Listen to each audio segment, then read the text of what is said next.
So I have a jack supporting the engine, so I'll be taking the engine mount here out, move the 10mm bolts for the electrical part there, radiator hoses off, 14mm bolts on each side of this mount, plus a couple nuts here, 14, and 17mm bolts, nuts down here. Actually, one of the studs is coming loose. Not that it matters too much. Took this piece off here, just clamps. Just moved it there. So this should just come off now and give me some space to work in. Put that down there.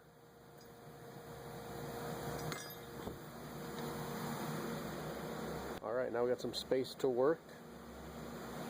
Here we can get the tensioner a lot easier. I was doing it from below, but we can get that a lot easier here.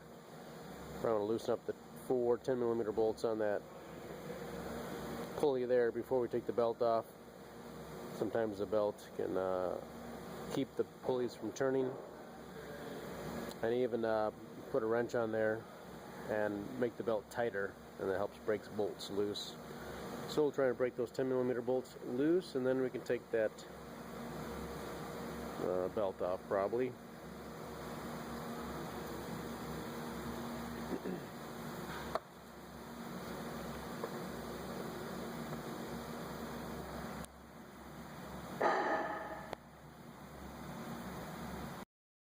So we've disconnected a couple things up top, electrical connectors, crankshaft wire goes up to the top, there's a connector, and a 10mm bolt for the tube. Also there's a 10mm bolt right here. We'll get this so we can get the oil dipstick tube out of the way, and then looks like my 6 12mm bolts is my guess. We'll take these all off and pull that off next. You can see we got this off. Got a pin so it only goes on and off one way. Put the dipstick tube out with the 10mm bolt there, a little O-ring on there, and clean that up and lubricate it. Best to replace it.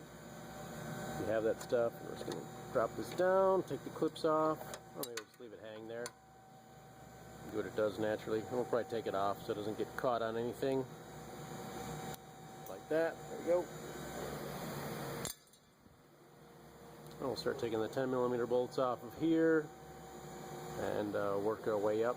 And we got a tensioner we gotta take off. I'll take off that 12mm bolt for the tensioner, and there's 2 12mm tensioner bolts on the top. I already got those out, so a total of 3. Probably be able to lift that out through the top, I'm presuming. We'll also have to do something with this power string as well right in front here. I'd just be able to unbolt the power steering assembly and move it off to the side instead of undoing the hoses. We'll see.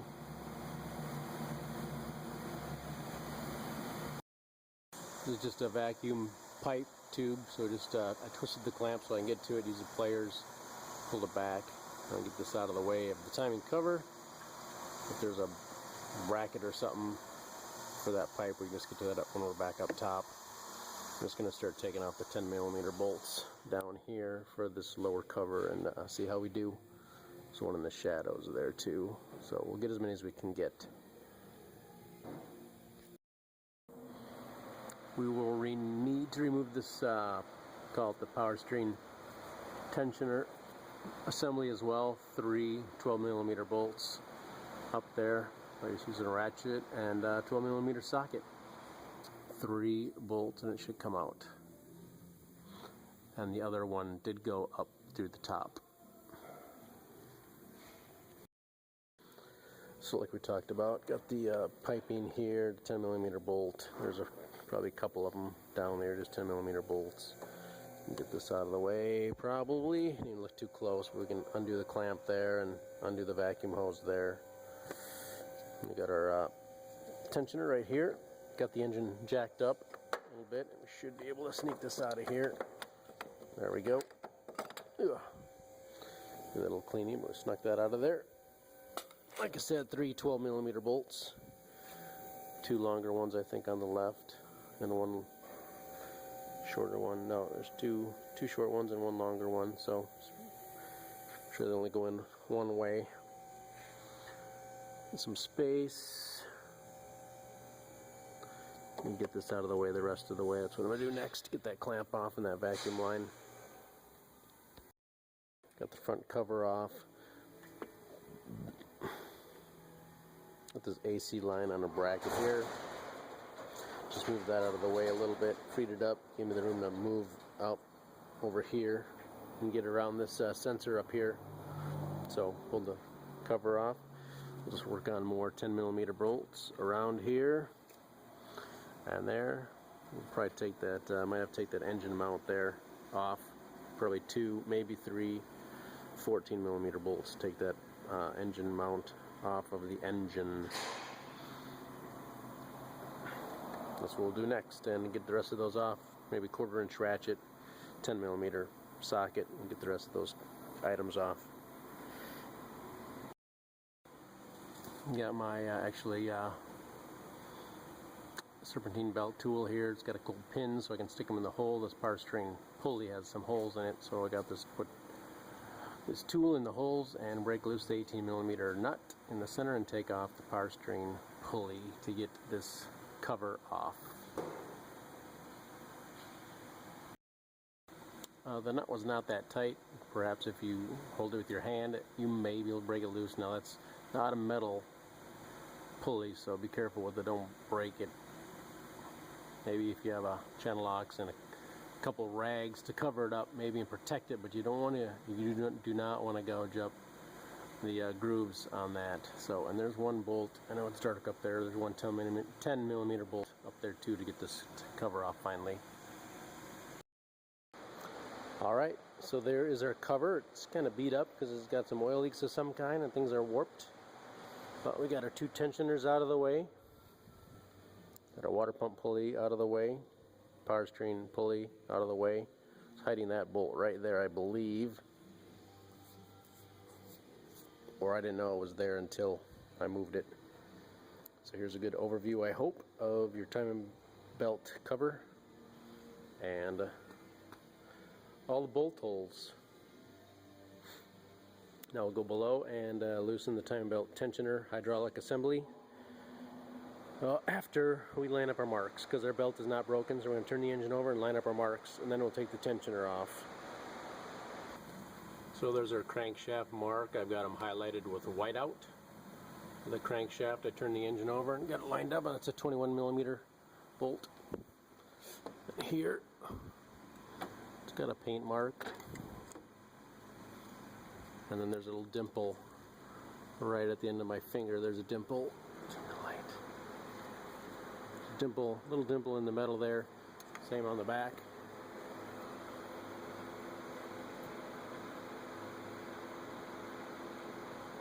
You can see the dimple, and there's yellow paint back there as well. So my timing marks are lined up, and I'll take off the tensioner now.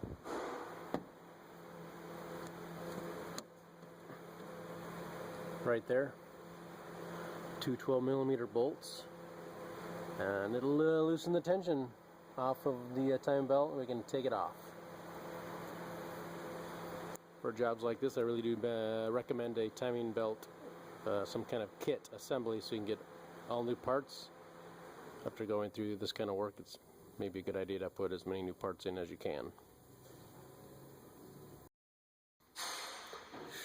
Now I think all that's left for the water pump is a couple bolts, 12mm bolts.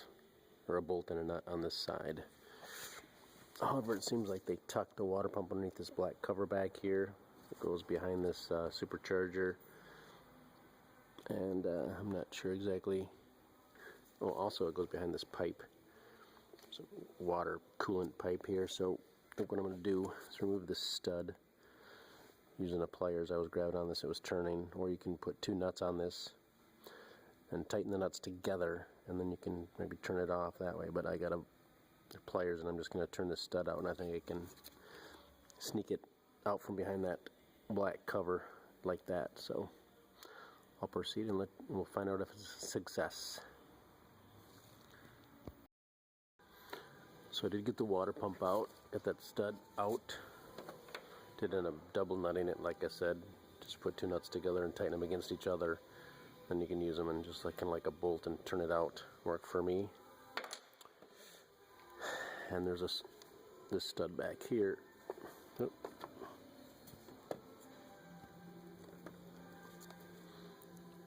That stud right there wasn't the problem. I was able to drop the water pump down and turn it and wiggle it, and it came out. So out from behind that black piece, so we have it off.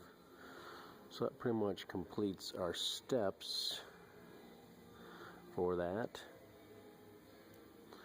And then we'll see about installing stuff, and you want to clean this up, maybe with some emery cloth or something. You don't want to use anything too harsh. It's aluminum. So just wipe down that gasket area a little bit so it's smooth, and then bolt your water pump in. Reverse procedure to install, and we'll get to the timing marks probably a little bit later. So I went ahead and highlighted everything with white out. There is a little groove in the pulley here, the same with the one in the back. Put a little dab of paint in the back here so I can line it up really well. So we'll just basically go down there and wrap around the crankshaft pulley. Start there, work away to the left, keeping the belt tight as we go, wrapping it around. And then down lastly at the tensioner at the bottom, where we want to have all the slack. So when we pull the pin on the tensioner, it'll take up all that slack. So we got our timing belt on. I did stick a little bit of a rag in between the edge here and the timing belt so it wouldn't slip around, just to keep it firm in there. And wrapped it around here like we talked about, keeping it tight over here, underneath here, and up and around here, and then down below. And down below, you do need to leave off the timing belt tensioner pulley assembly. Leave that off until the belt's on. Then once your belt's all wrapped around and you think the marks are good, then you can go ahead and install that. And then lastly, put on the hydraulic tensioner and pull the pin. And then you grab your, I believe it's 22mm wrench, turn that center bolt on the crankshaft, turn the engine over 2 times. Get your timing marks lined up again, make sure they're lined up. Pretty happy with my marks. So I'm gonna call it good and start to button this up. So I hope this helps you install your timing belt on your Mazda Millenia 2.3 liter Miller engine.